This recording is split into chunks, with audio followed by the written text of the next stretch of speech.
Hello students, welcome to online classes of BSR Government Arts College Alwar. I am Dr. Gayatri Yadav, Associate Professor in Geography. Students, we are doing 5th paper of BA Honours Part 2 and the topic that we are taking today is Unitary and Federal States. एकात्मक एवं संघात्मक राज्य। तो students ये है part 2।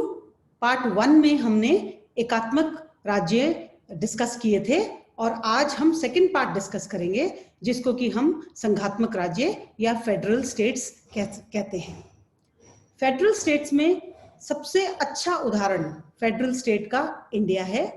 India में केंद्र में शक्तियां और कार्य निहित हैं और इंडिया के सभी राज्यों में भी कुछ शक्तियां और कार्य निहित हैं। तो केंद्र कुछ कार्यों को करता है और उसके बदले में वो पूरे देश की सुरक्षा का जिम्मा केंद्र के ऊपर होता है और राज्य भी कुछ कार्य करते हैं और सुरक्षा के लिए वो केंद्र की तरफ देखते हैं। तो दोनों के अंदर ये कार्यों का सामंजस्य होता है और इस प्रकार से ये संघात्मक राज्य या फेडरल स्टेट अच्छी तरह से फंक्शन करता है। पूरे विश्व में बहुत से देश हैं जो फेडरल फॉर्म ऑफ गवर्नमेंट को अपनाते हैं। तो चलिए अपन इस टॉपिक को आज विस्तार से करते हैं।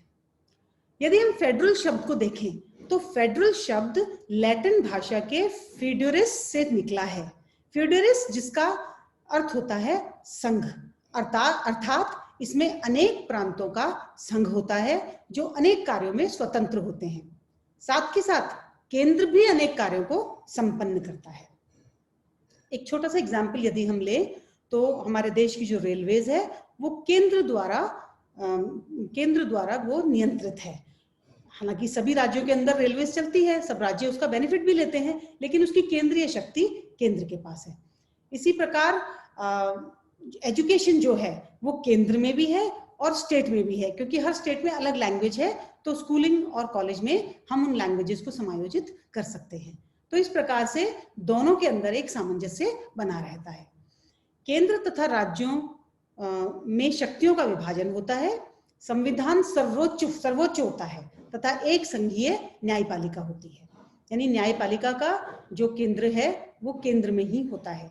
ब्लिस के शब्दों में संघात्मक ढांचे में एक केंद्रीय सरकार होती है जो राज्य के विभिन्न भागों का प्रतिनिधित्व करती है तथा अनेक सामान्य विषय जैसे रक्षा, विदेशी संबंध, संचार आदि को संचालित करती है तथा राज्य की विभिन्न इकाइयां अपना अस्तित्व रखती हैं, राजस्व वसूल करती हैं तथा अपने कानून भी बनाती हैं।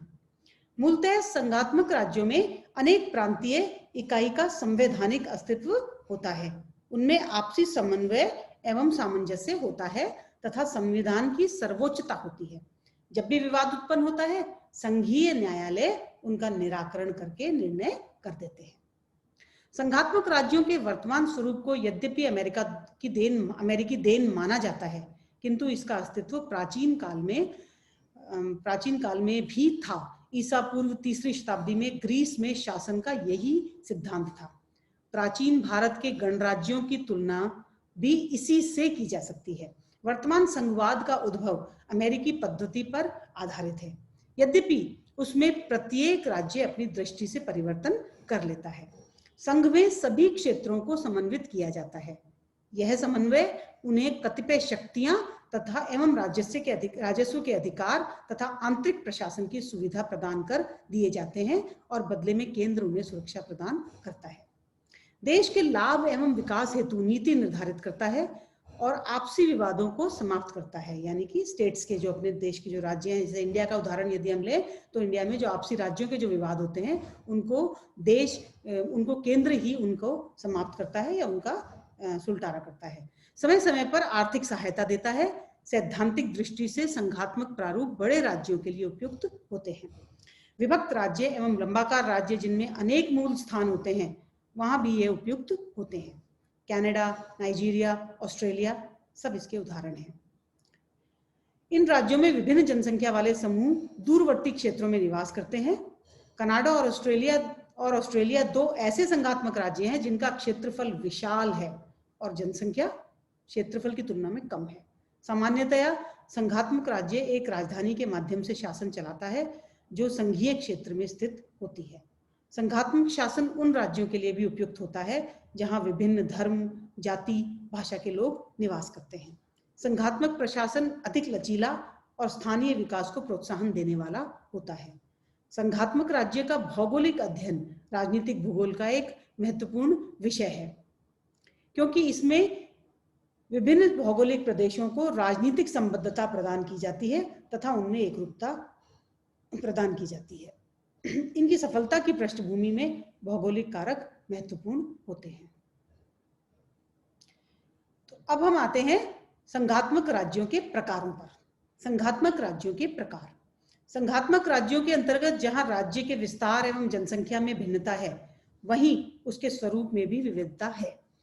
प्रत्येक संघात्मक राज्य अपनी राजनीतिक भौगोलिक परिस्थितियों को दृष्टिगत रखते हुए प्रशासन को समायोजित करता है। संयुक्त राज्य America, Canada, Australia, Mexico, Brazil, Venezuela, Argentina, Nigeria ये प्रमुख संघात्मक राज्य हैं। भारत अपनी तरह का एक विशिष्ट संघात्मक राज्य है। ब्लिज ने संघात्मक राज्यों को निम्नलिखित प्रकार से वर्णित किया है। पहला, आपसी हित पर आधारित संघ राज्य। कुछ संघात्मक राज्य में एक ही प्रकार की जाति अथवा भाषा के लोग हैं, तो दूसरों में विविध क्षेत्रीयता वाले, किंतु दोनों में कभी कभी आपसी हित इस प्रकार के होते हैं कि वह संघात्मक स्वरूप अपना लेते हैं। कभी उन्हें विदेशी आक्रमण का भय होता है, कभी आंतरिक कलह और कभी अपनी सर्वोच्चता का। जैसे ऑस्ट्रेलिया में एक ही भाषा और समुदाय के निवासी हैं, किंतु उन्हें प्रशांत महासागर में अपने को सुरक्षित रखने का सदैव ध्यान रहता है। दूसरी ओर कनाडा का संघात्मक राज्य है। यहाँ राज्य की जनसंख्या में विविधता है, 2 भाषाएं और क्षेत्रीय विविधता है, साथ ही इन्हें सुरक्षा भी चाहिए और आर्थिक विकास भी। संघात्मक स्वरूप ये सब संघात्मक स्वरूप में ही संभव है। इसी प्रकार के संघात्मक राज्य ब्राजील और स्विट्जरलैंड है। स्विट्जरलैंड में संघ की प्रवृत्ति का विकास 1291 से 1291 से ही प्रारंभ हो गया था, जब वहां के 4 कंटनों या प्रांतों ने गोथार्ड दर्रे के माध्यम से व्यापार का सामूहिक प्रयास किया।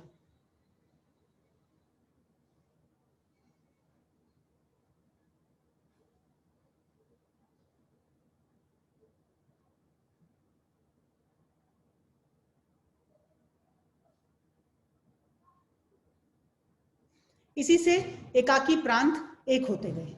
इसके पीछे सामूहिक हित की भावना थी।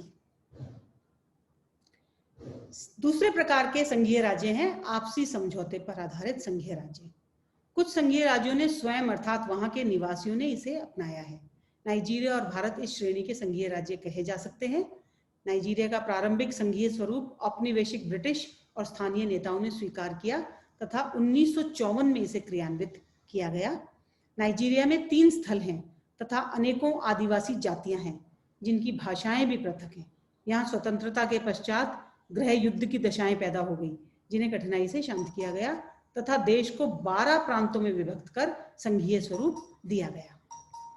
भारत जब 1947 में स्वतंत्र हुआ तो यहाँ लगभग 562 छोटे बड़े राज्य थे। क्षेत्रीय विविधता, विभिन्न भाषाएं और धर्म यहाँ प्रचलित हैं।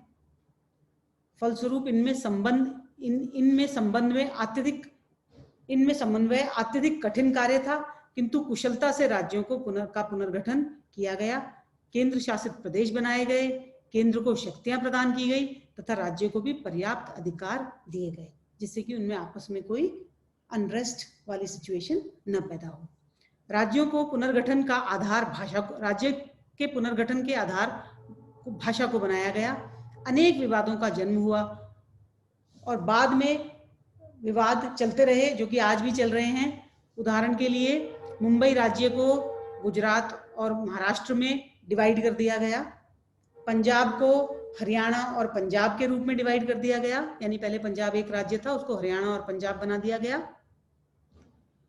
मध्य प्रदेश को मध्य प्रदेश और छत्तीसगढ़, ये तो पिछले कुछ सालों पहले की ही बात है। बिहार को बिहार और झारखंड में तथा नवीनतम जो 2 देश बने हैं वो आंध्र प्रदेश को विभाजित किया गया है, आंध्र प्रदेश और तेलंगाना राज्यों में। यानी अभी भी राज्यों का गठन चल रहा है। अभी भी यदा कदा नए राज्यों की मांग उठती रहती है तथा नए राज्य बनाए गए हैं, जो इतने बड़े देश में स्वाभाविक है।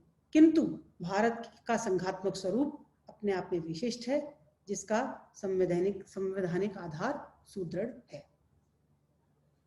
तीसरे प्रकार के एकात्मक राज्य, केंद्रीकृत संघात्मक राज्य। इस श्रेणी में वे संघात्मक राज्य हैं जहां केंद्रीय शक्ति की प्रधानता होते हुए भी संघीय स्वरूप है।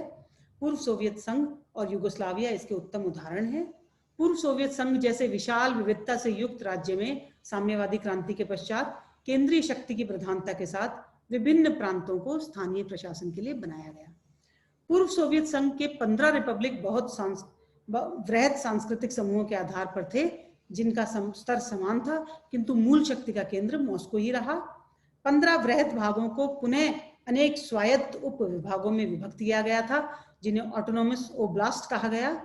देश की सुरक्षा नीति निर्धारण, विकास योजनाएं और सभी निर्देश केंद्रीय सत्ता में ही निहित थे। पूर्व यूगोस्लाविया में 1919 तक एकात्मक शासन था, जो असफल रहा। फलस्वरूप 1939 में संघीय स्वरूप अपनाया गया, जिसमें सभी समूहों का प्रतिनिधित्व दिया गया था तथा विभिन्न प्रांतों का गठन किया गया था। किंतु यहां भी शक्ति का केंद्र साम्यवादी सरकार द्वारा नियंत्रित केंद्र है। चौथे प्रकार का राज्य, आरोपित संघात्मक राज्य, इम्पोज्ड फेडरल स्टेट्स। कुछ संघ ऐसे हैं जहां संघात्मक स्वरूप वहां के निवासियों की इच्छा के विरुद्ध या उनसे पूछे बिना लागू किए गए। इनमें अल्पमत के शक्तिशाली होने से वे शेष पर अपनी इच्छा आरोपित करते हैं। तो एक तरह से इसको हम तानाशाही कह सकते हैं।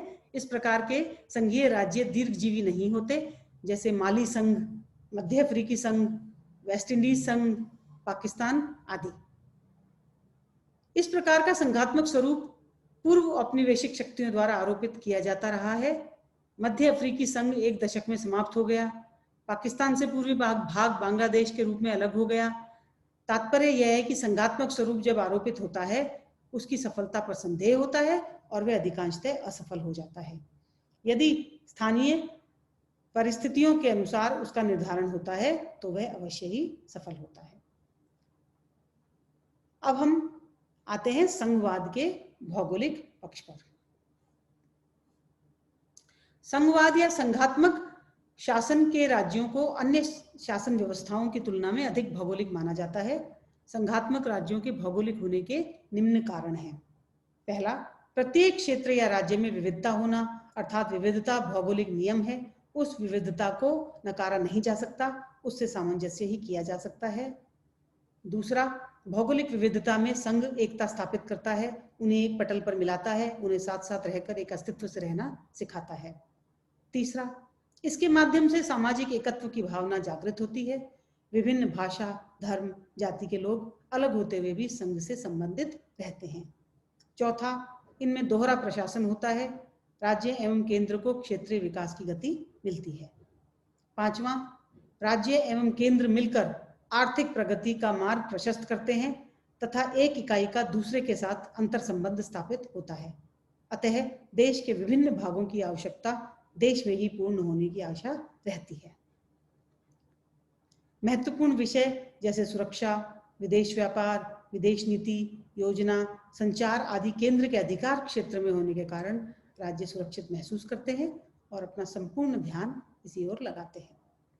मूल रूप से संघात्मक शासन व्यवस्था में विविधता में एकता की भावना होती है और उन पर आरोपित न होकर आपसी सहयोग से होती है। जहां यह आरोपित होती है वहां संघ न केवल अस्थिर हो जाता है अपितु समाप्त भी हो जाता है। अनेक देशों का भौगोलिक विस्तार भी उन्हें संघवाद की ओर प्रेरित करता है। तो स्टूडेंट्स, आज हमने ये टॉपिक किया फेडरल स्टेट्स और संघात्मक राज्य वो कितने प्रकार के होते हैं और किस कारण से संघात्मक व्यवस्था को अपनाया जाता है। तो स्टूडेंट्स, आज के लिए आज के टॉपिक में बस इतना ही। थैंक यू, नमस्कार।